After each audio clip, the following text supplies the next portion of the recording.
story's been about, not being in my comfort zone. So when Sairi said, her brief to me was, tell me your story,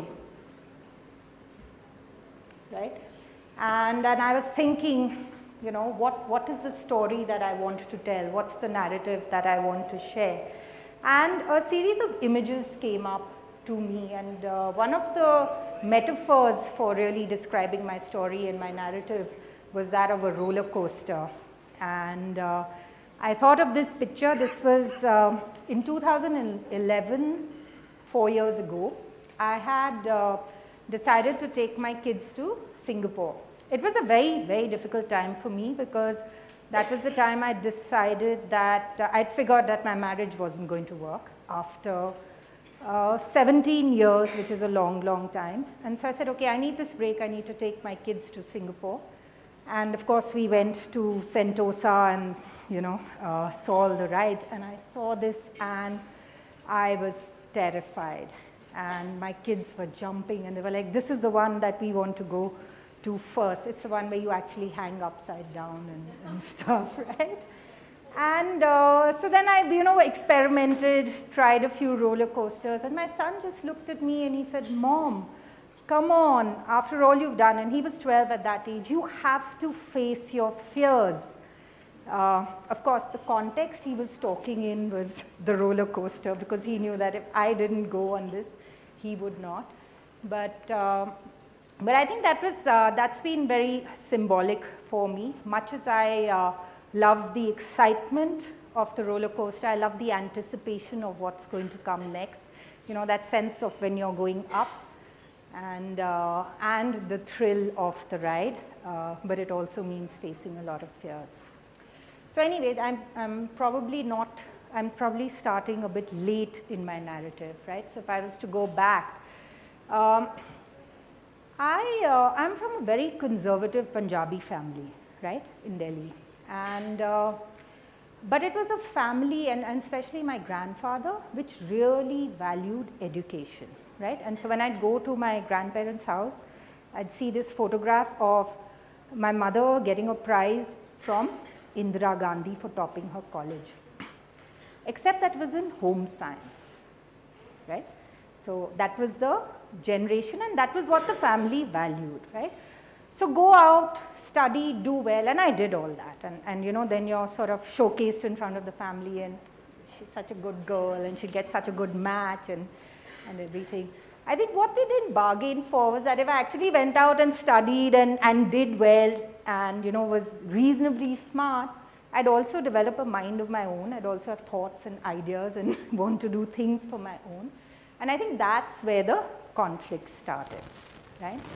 And possibly the first, so of course I was more of a rebel because of that. So while I was good in that I performed, but I was also fairly outspoken in terms of my opinions and ways, which had its consequences. But I think the first time when I really decided that, this is my life and what I want is important was when I decided to do my MBA, and I actually got into some really good places, and I was very proud, and so was everybody else. But the mandate was कि नहीं इधर दिल्ली से कर लो ना. Why do you have to leave home to go and do it? Or why don't you get married and let your husband decide for you? Honestly, I'm not joking. This is the environment that I grew up in. This is the family that I grew up in. But at that point, I had to take a call that, is that what I want to do, or do I want to go out and explore the world? At home, there were always a lot of books, a lot of conversations about the world. So I was also very curious. So that was the time when I left. I went off to IIM. For the first time, I was quite old to leave home, and when I think of my kids right now, one is in Hong Kong and one is in the US, and they're like 16 and 18, and I had never left the country or my home or Delhi. I'd gone on a few trips to the mountains, but I'd never left. So I went off to hostel, and I think my sense of independence and my sense of identity also grew. And I say for some reason, but actually no, I think at that point my need to rebel also grew, and so I actually probably thought, what's the last thing my family would expect me to do? And so my first job was as an investment banker in Nariman Point, all merchant banker really at that time. It wasn't as classy as it sounds today. It was, so at the stock exchange or in my office in the money markets, really it was a really exciting world, and I think that was another ride on the roller coaster for me. And again it was scary because it was not just, so leaving home I came to Mumbai where I was working, and I had family here, but it was still a very independent life at that time. And I think I was lucky to have got that opportunity, and I was lucky to have just felt that no, I can do what I want to do, and even though there are consequences in terms of relationships with family and, but this is important to me at that point in time. I got an opportunity soon after that to go to Russia, and again the thought in my mind, now I had never left the country, but I'd read Anna Karenina and what's that other, Dr. Zhivago was a movie that I just loved. So I was like, chalo chalte hain, what have we got to lose, right? And so I went with a job, but I went there, learned the language, learned how to read a balance sheet in Russian, because I realized it's a very different balance sheet, and that's really the skill I have. That time a lot of people investing in Russia, but actually didn't have the guts to go and stay there and work there. So doing a lot of work on due diligence, investment analysis, recommendation, reporting, all kinds of financial consulting, but it was so exciting. So, so I was doing this 6-month project in this place called Naberezhny Chelny. Have any of you visited Russia or some parts of it? Yeah. So it was like, and I know Sari has a lot of Russian connections. And I used to, fly out every Sunday night, and then I'd come back on the weekends, Friday evenings, and it was difficult because I was at that point newly married, new country, new language, new job, the only Indian in an American company working with Russians, so it was like, really you're the only one. And now that I come to think of it, I think that's really what's kept me going through my journey, feeling that theek hai, kar lenge, that I can do it. And so I took off one night and I went to sleep. As when you've taken a flight week after week for a few months, you can carry your bags on the icy tarmac, put it in the hold, sit, find a seat, go to sleep. And I woke up and I was in a totally different place. Someone had paid the pilot to fly to another destination, drop him off, and then continue on his way. And again, I think that ability, or that, for me, just that sense of I will find my way home was very important in these kind of situations. That it's okay, there is a detour, and that just staying calm, being sure that things will work out, right? There's a reason that I'm meant to do this, there's a reason that I'm meant to have these experiences. And so yeah, lots of stories like that about my Russia days. And then my daughter was born, right? How many of you have kids here? Yeah, quite a few. Okay. So she was born in Russia. And no, she doesn't have a Russian passport. But at that point, a lot of people asked me, are you crazy? Why would you have a child there? But I was living there. That was home. It made sense to me. But soon after that, I realized that I couldn't do the work that I was doing and live the life that I was doing and keep working. So that was the time when I decided, okay, I'm going to quit my job. I'm going to take a break. And it was a fairly independent decision. Like in my mind, I didn't think twice. It was just what I needed to do and what I wanted to do. And even today, I feel it's one of the best decisions I took, right? Of course, there were a lot of things that happened in the Russian economy, and we moved to France. And there, I did not have a work visa. I was a trailing spouse. So it was, of course, it's very exciting to theoretically live in Paris, but I had a 2-year-old and a 2.5-year-old and a 10-month-old. And this was my life, right? I call those my cooking, cleaning, and kids years because I like to glamorize it a bit. But it was really tough. It was a big struggle. I wouldn't have done it any other way, but it was hard. And I know that sense of, firstly, because you're alone. There's no help. There's no support system. You're in a strange country. You have no friends. You're not working, so there's very few avenues to make friends. Because you're in a foreign community, even the parents at the play school, it's hard to make a breakthrough. How many of you have encountered French people or France? Yeah? It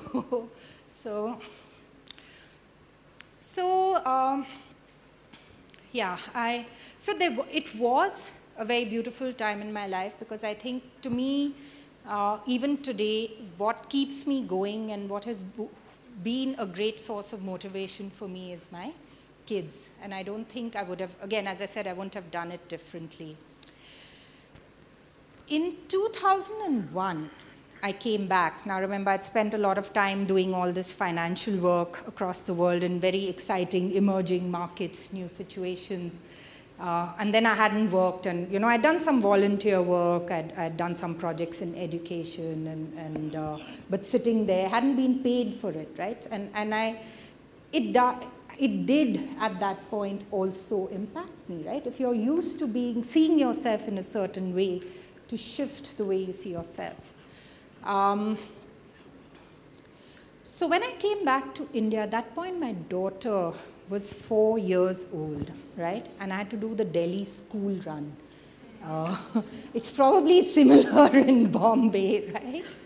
And so I took her to these schools, and she was in a way a little bit like me, in a way a lot like me, shy, quiet, reserved, did not like it when people asked her too many questions or wanted her to do too many things. She'd at times come and hide behind my legs. But I think the fact that I'd been like that, to me, she was perfectly, okay. And the fact that she was my daughter. I'm very starry-eyed about my kids. You'll find out through the talk, right? Which I think every parent should be. And it was a traumatic experience for her. That whole experience of school interviews, of being asked to do things, of being asked questions, there were times when she was reduced to tears, right? And it struck me. I said, look, I can see the magic in this child. To me, she's the most magical child in the world. And they can't see it. There has to be something wrong with the system. Because I know it's not her, right? And to me, that was the moment of, it was like an epiphany that the work that I need to do, much as I love the spreadsheets, much as I love the excitement of the financial world, the real work that needs to be done in this world today is to help people, organizations, systems see the magic in every unique individual.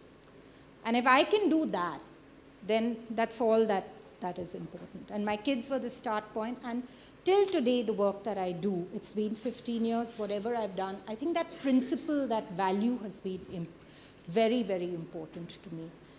And I think for me, that was also the transition from having a job to shaping a career. And I've just looked at work and life very differently from that moment. Right? It's been about making choices that are personally meaningful rather than making choices that are, that are rebellious. I think I always made independent choices.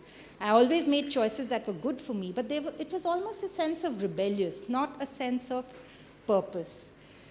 The other transition that happened when I moved from a job to a career was I started exploring and experimenting, right? Because I knew what I needed to do, but I didn't know how. So I worked in the education sector. I worked with schools, rural schools, urban schools, big fancy schools, small schools which had no tables and chairs and stuff. And teachers told me, I've been teaching for 20 years. What are you going to come and do? I worked with the social sector. And that was also fascinating because I found what I could bring to the social sector was my business background. So it wasn't really a grassroots work, but it was business planning, it was fundraising. Those were kind of the work that I did. That's also where I started associating with Rahi Foundation in those years. Today I'm on the board. It's a wonderful organization based in Delhi, working in the area of child sexual abuse. And again, to me, very, very purposeful. So it's been years of doing that. I invested in myself. So I experimented, I tried out various things, and I invested in myself. And I did courses, I paid money to study and learn. I traveled to different countries to study and learn. I did this fabulous coaching course from Singapore, which was very, very transformative for me. And it's interesting because, so as Sairi said, we go back a long way. And when we were working together, coaching women, doing workshops for women, two of the things that really struck me is, why don't we as women invest in our own learning and skilling, right? It's so easy to spend money on our kids, right? On just nice, pretty things. I'm not saying all that is not important, but at least I've found that, paying for a course and for a ticket yourself to go and learn something in Singapore. And I did have people saying, why are you doing this, Okay, you don't really need to. But I think it was driven by that sense of purpose. My experimenting and exploring and taking on various jobs so led me to realize that, look, at the end of the day, it is my business background, it is my sense of, my sense of commerciality, a sense of what makes a difference in organizations where I can have the maximum impact. And so for the last 10, 12 years, I've been working as a leadership coach and trainer in the corporate sector, because I think that's equally important, right? Being good at what you do, but also having an impact in what you do. It's not just about me, it's about, am I really making the difference that I want to make? So yeah, it's not, it wasn't straight line, it wasn't simple. There may have been an aha moment, but that only led to more questions and more dilemmas for me. And, but yeah, I think it gave me that thread to hang on to. Of course, when I try and explain to my son what I do, and we have lots of conversations about it because he doesn't really get it. I know a lot of people out here and a lot of people out there, and sometimes even our clients don't really get it. But his line was, he was like, so Mom, they actually pay you for sitting in a room and talking to someone? How cool is that? And I was like, okay, that's one way of looking at it.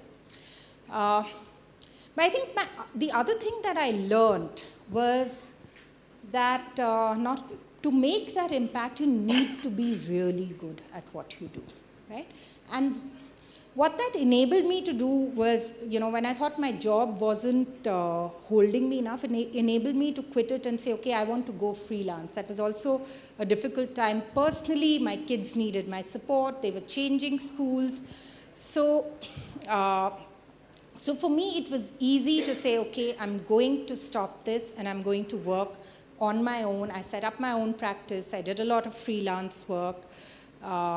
It's not as easy as it sounds, but I did that. I think what helped me was, of course, that this is the area I want to work in. But I also knew that I could do it because I knew I was good at what I did, right?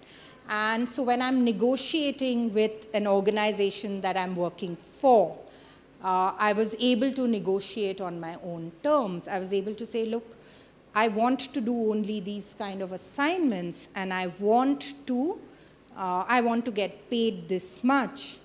And I found I was able to do it because I was good at what I do, right? And to me, that was the difference. When people call you and say, look, Rachna, we want you for this, and you can say, okay, I'm willing to do this, but this is what I need to be able to do a really good job. So my team now today, they have a word for this. They've discovered a really nice word in one of the tools we were using called high self-regard. So they call me the high self-regard boss. But I think it's important, right? I think it's important. I also know what I'm not good at and what I really struggle to do. And I can also make choices about, do I really want to do that? Do I want to call in somebody else? Like, one of the things I really can't do is, the peacock conversations, right? When you're meeting a client to get business, who do you know? Where have you worked? What have you done? How big was this deal? How big was that? And I can't do it. So when I go up for such a meeting, I will take somebody along who can do it. So right, I think that's the other side of knowing what you're good at, also knowing what you're not good at.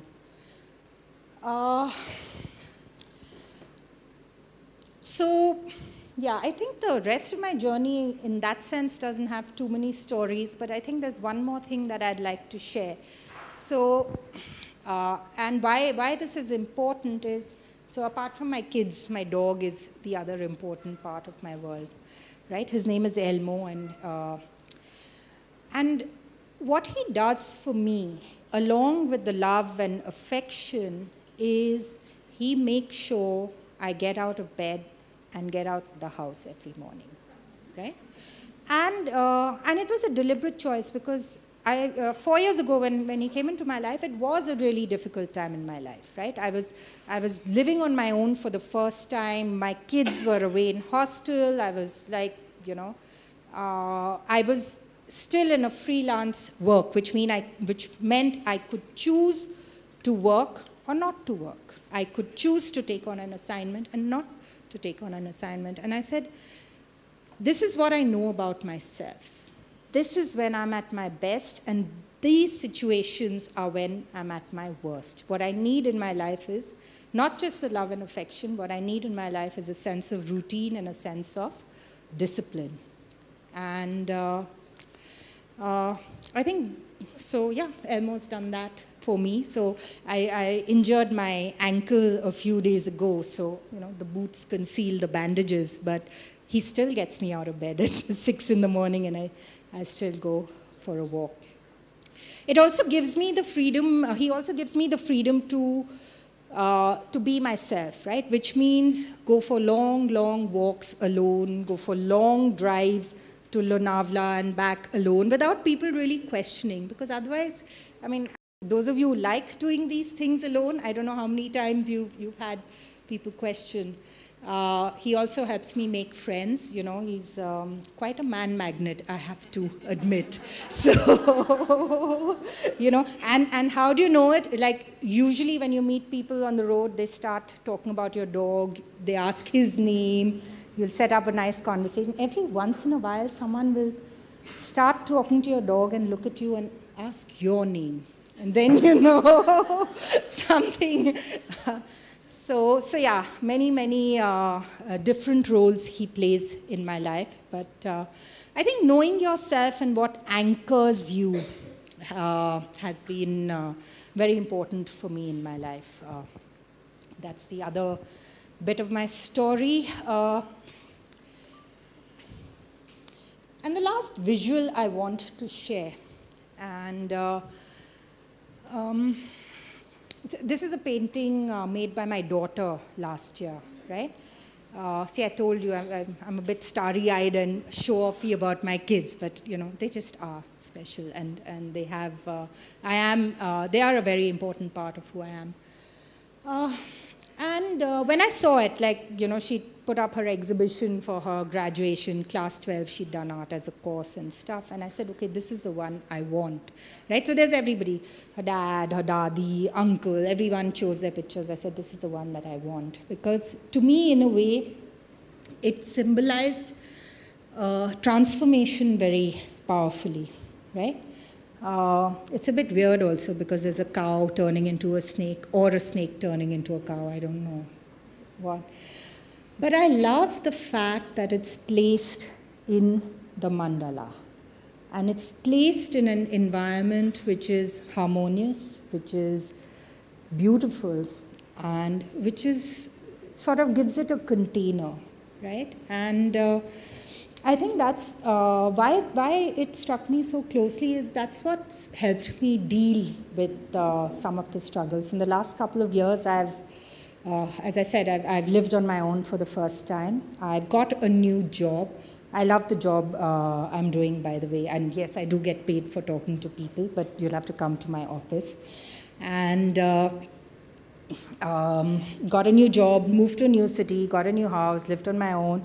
All this. And I think what's allowed me to do it is having that sense of ambience, that sense of belief, that sense of these are the things that anchor me, and these are the things that will allow me to do it. And of course, as my team calls it, high self-regard. I'm going to stop here because that's it. It's still a journey, and I'm sure there'll be more things to discover. And but I'm around. I'd be happy to chat. Share some of my struggles at work, being a woman, along with the personal struggles. Thank you.